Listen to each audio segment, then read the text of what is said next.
What makes a great chapter in Fire Emblem? There's no one answer to this question, but it can be interesting to discuss the strengths of individual chapters to see why they work so well. For me, the answer usually lies in how well gameplay and storytelling reinforce one another. The best maps are dense mechanical challenges that reflect the themes, characters, and conflicts of the story itself. Chapter 11, Blood Runs Red from Fire Emblem Path of Radiance is one of the clearest examples of this design philosophy.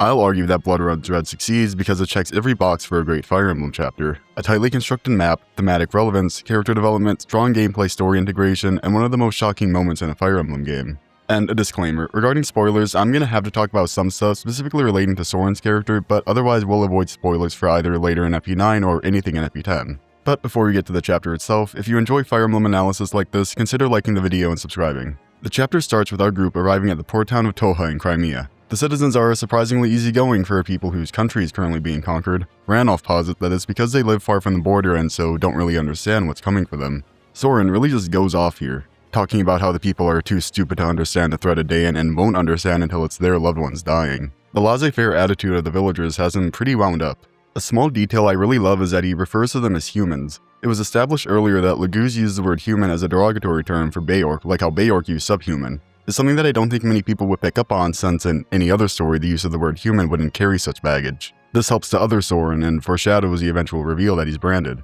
Soren goes off to sulk and Ranulf encourages Ike to stock up while he meets with someone regarding their ship. Titania is hesitant about Ranulf going alone in Beork town, something Ike had never considered the danger of. I like how Ranulf works as a foil to Ike. The two look to be about the same age and yet are at completely different points in their lives. Ike is a relative newbie who's out of touch with what the world is like, while Ranulf is an accomplished military commander who's keenly aware of the societal nuances of Tellius. It's an instance of the game showing us, rather than telling us, that Laguz age slower and so may be more mature than their Beork counterparts. Another detail I really like is that the ruling class wants camaraderie between Beork and Laguz, but that hasn't actually sunk in among the populace. I think it's a pretty realistic and nuanced thing to portray. The conflict between both groups has been going on for centuries, so it makes sense that the resentment won't disappear that quickly. Next is the base segment, where a variety of events play out. The shopkeeper gives more dimensions to how Crimeans view the war. This guy acknowledges that Dayan is conquering them, but doesn't care since, in his view, whoever happens to be on the throne doesn't impact his life. The prior dialogue from Soren may have characterized the townsfolk as completely oblivious, but this shows that they're at least aware of what's happening. However, he changes his tone at the idea of a Laguz nation conquering Crimea.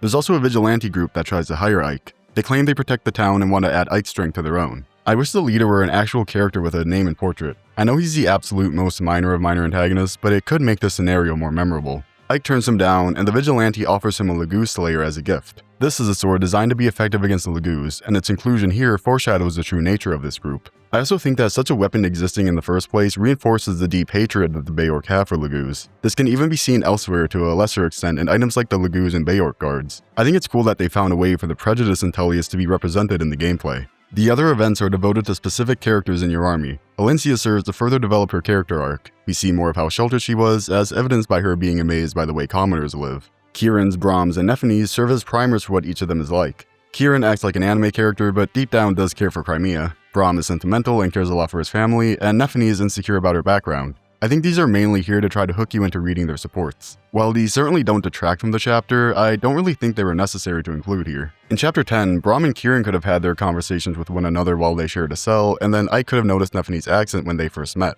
It's not a huge deal, but why not, you know? Why not trim the fat and lighten this chapter's script while enhancing the previous chapters? Anyway, after leaving the base, it turns out that Dayan's soldiers have learned of our whereabouts, and before we're able to sneak off, Ranulf is exposed as a Laguz. Because Ike fights for his friends, he won't abandon Ranulf, and so the battle begins. Before we can get to that though, there are a few cutscenes involving this chapter's boss, Makoya. Firstly, he talks to an elf-eared ship captain who seems eager to get out of here. We later learn this is Nasir, the guy Ranulf wanted to meet. Makoya forbids anyone from leaving, which I guess works out for us since we get to meet up with Nasir anyway. Next he talks with the big bad, the Black Knight. Makoya refuses his help as he wants his own men to get some battle experience in. I think that the Black Knight offering to join the fray was this game's attempt to warn you of what was to come. Now onto the map itself. I think it's really well structured. There are multiple paths with important side objectives in each one. This encourages you to split up your army and allows for a ton of compelling decision making as you're deciding who goes where. The center path is the most hectic, which makes sense since this is the fastest way to the boss. While there is little in this game, especially so early on that can't be solved with Titania and a hand axe, I think that the density of enemies and the imminent danger that the village is in encourages putting more thought into your strategy. The lower path is comparatively light, and so it's possible to tend to it with your weaker units. I like to think that stuff like this may be implemented so that bad units aren't completely without ways to contribute. Granted, part of the appeal of using bad units is the humiliation ritual of trying to make them useful, but I think it's smart to consider that the player's strongest units are probably preoccupied. On the far right is a path filled with mercenaries, including a recruitable character. These mercenaries are the vigilante group from earlier, and they're one of the more notable side objectives in this chapter. They've taken the side of Dayan and are eager to hunt down some Lagoos. However, Ike wants to avoid fighting the locals, and so you're rewarded with bonus experience for each one left alive. I really wish the reward were greater though. Even when playing on the lowest difficulty, 75 bonus XP per vigilante just isn't worth it. I'll concede that the way I play is probably factoring into this. By chapter 11, I've already dumped all my bonus XP into Marcia and ascended beyond such base tasks as XP distribution. I think the future maps with this side objective handle it more effectively. Chapter 15 has a significantly larger amount of units to spare and so a higher potential yield. Chapter 22 again has higher potential gains and also the Ashira staff if you keep them all alive. Unlike those maps, the reward for keeping the vigilantes alive just isn't worth the hassle. There's also Zyhark, a member of the vigilantes who can be recruited by either of your Lagoos. It's pretty easy to recruit him. You can just draw out the other vigilantes and then run in and talk to him with Leth. I wish the enemies were more threatening. The way I've always played this map was to just have Leth run over, clear out all the enemies by herself, and then recruit Zyhark. Just give them all Lagoo Slayers and higher stats, or maybe have some enemies with ranged weapons so Leth can't just enemy phase them all, or double the bonus XP so sparing them is a more enticing option. I really like the idea of this side objective, but it just doesn't come to fruition as a meaningful part of the map. In the center is a small island with a house on it. This path is kinda odd. You can use it to reach some enemies in a village faster, but otherwise it's completely empty. There's also some pressure from behind as there are enemies right at your flank. I think these ensure that all your units have something they can do. Your faster mounted units can tend to the villages to make sure they're secured before thieves get to them, while your slower infantry will still have enemies to fight. I wish there were more prolonged pressure from behind though. Jill and a few wyverns show up, but they'll only move if you're in range, and by that point in the map it's pretty easy to be out of there. Speaking of, at various points, the action is interrupted by scenes of the Dane Wyvern Knight Jill and her commanding officer, Har. She doesn't really contribute much to this chapter other than establishing her own storyline, but you're not going to see me complain about having an enemy Wyvern Rider who later becomes playable, watching over a battle but not actively engaging in it before retreating. It's just one of those archetypes that I'll always find cool. This is also the first chapter where you can use Kieran, Braum, and Ephany. I wish they were force deployed because I think they could be utilized well here to show the unique utility each unit provides. Braum can be really helpful if you have him tank the enemies behind you, which shows the possible utility of Armor Knights' walls. Kieran can help with the side objectives, highlighting the value of good mobility, and Ephany is pretty. Marcia is also really helpful. She was available in the last 2 chapters, but she can't do much in chapter 9, and chapter 10 is indoors, so for a lot of players this is kind of the first time they really get to use a flyer. I almost wish she had just joined here instead. I think her flying has really unique utility, and this map does a good job of showing why this movement type is valuable. It can be nice to have her fly around the different paths and help where it's needed. It's a function unique to her. The aforementioned villages contribute a lot both in terms of story and gameplay. They of course encourage you to play quickly since there are thieves that can reach them as soon as 2 turns in. This, alongside the bonus XP mechanic present in the rest of the game, works to provide extrinsic rewards for playing fast. In most FE games, the only reason to work towards lowering your turn count is bragging rights, so I think it's smart to provide in-game rewards for fast play. When you visit, the villagers all want to help you out and give you powerful items. I feel like this shows that Soren was a bit naive. It's not that all of these people don't care about the Dayan invasion, for a lot of them they really have no choice. Unlike Soren, they're not magical prodigies who belong to a world-renowned mercenary company. There are those trying their best to resist Dayan, and Soren's read that they're all just clueless and lazy is reductive and arrogant. This also adds further dimensions to how the citizenry think of the war, showing that there are people who sincerely want to help in the fight against Dayan however they can. There's also some really strong gameplay and story integration with them turning you away if you have a Lagoo's visit instead. I like how you're decently likely to at least visit the northern house with a Lagoo since you need one up there to recruit Zyhark. I think it's pretty bold of the game to deny you items if you visit houses with certain characters with no warning. As a Kaga fan, I obviously like it when FE games catch you off guard like this. Up to this point, the map is busy but manageable. You're protecting villages, recruiting characters, and managing your splintered army. However, once you've entered Mikoya's attack range, the game drops a hydrogen bomb on you in the form of the Black Knight. By the time I had played Path of Radiance, I had been in the fandom for a few years and had played most of the games. That is to say, I had been spoiled rotten. I already knew that he appears in this chapter, and if the fandom wouldn't do it, Heroes made certain that I knew pretty much everything sans his social security number. However, apparently the Fire Emblem community's closest guarded secret is not the Black Knight's identity, but that he's an ambush spawn. No matter how pretentious I get, I will never defend ambush spawns. They are cheap and unfair, and only encourage players to either trial and error their way through maps or play the game with Fire Emblem wide open. But if there was ever a time I was okay with an ambush spawn, it would be this one. If I'm honest, I like this because it's funny. You're still in the early game in a skirmish against some random soldiers and mercenaries when the game drops a super boss right in your lap.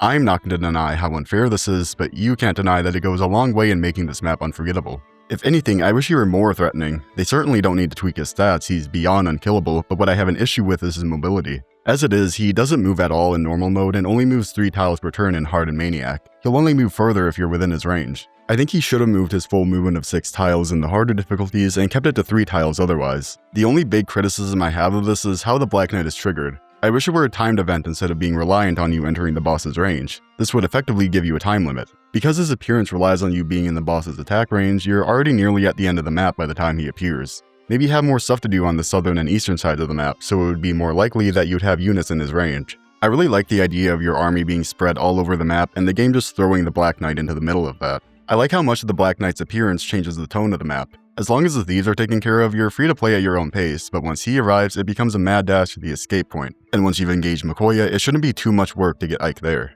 The escape objective in this game is basically a glorified siege, which I find disappointing. Had it worked the way it did in Thracia, where you need to escape with each individual character lest they be left behind, I think it could compound the threat posed by the Black Knight. Imagine if you had to choose between waiting to get all your units to safety but risking an encounter with the Black Knight, or escaping earlier with Ike to ensure your victory but leaving some characters behind. And one last thing on the Black Knight, I like having you fight him here because it contextualizes Ike's growth. When you first face him, you don't have the slightest chance of winning. When you face him again in the future, you can at least survive a round of combat, and Ike finally beats him at the end of Radiant Dawn.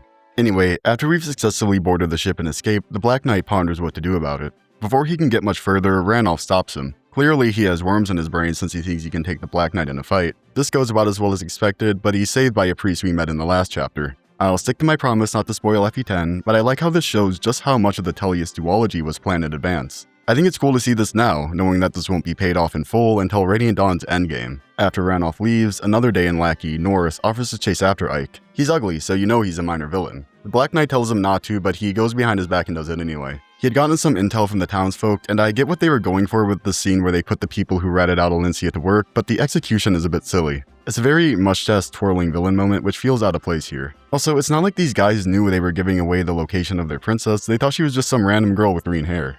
Okay, I'm gonna have to talk about late game FE9 and FE10 for a second here, skip to this time to avoid spoilers. We cut to a different scene where, after getting whooped by the Black Knight, Ranulf retreats to Gallia. He meets Jifka, the right-hand man of King Canegus. Jifka asks him if a human did this, and this question never receives an answer in this conversation. I choose to believe that this is really smart, subtle foreshadowing. We learn towards the end of Radiant Dawn that the Black Knight is branded, so no, a human did not do this. There's also mention of a watchdog within Ike's group, who I think could reasonably be assumed to be Nasir, and this leads us into the final scene of the chapter between Black Knight and Ashnard. They mostly talk about a worm they've planted in Ike's group, who we later find out to be Nasir as well. I like how he's a double agent for both Dayan and Gallia, and Goldoa too, I guess. It makes him a really mysterious and dynamic character. And that concludes Chapter 11. Blood Runs Red is successful because of how everything works together. The map design, the side objectives, the story, the world building, and the sudden appearance of the Black Knight all work to make for a well-designed and impactful map. Even the smaller details contribute to this cohesion. The villagers' actions challenge Sorin's cynicism, the vigilantes represent fear and prejudice among the Beorc, the villages reward and punish you in ways that reinforce the setting's social tensions, and looming over it all is the Black Knight.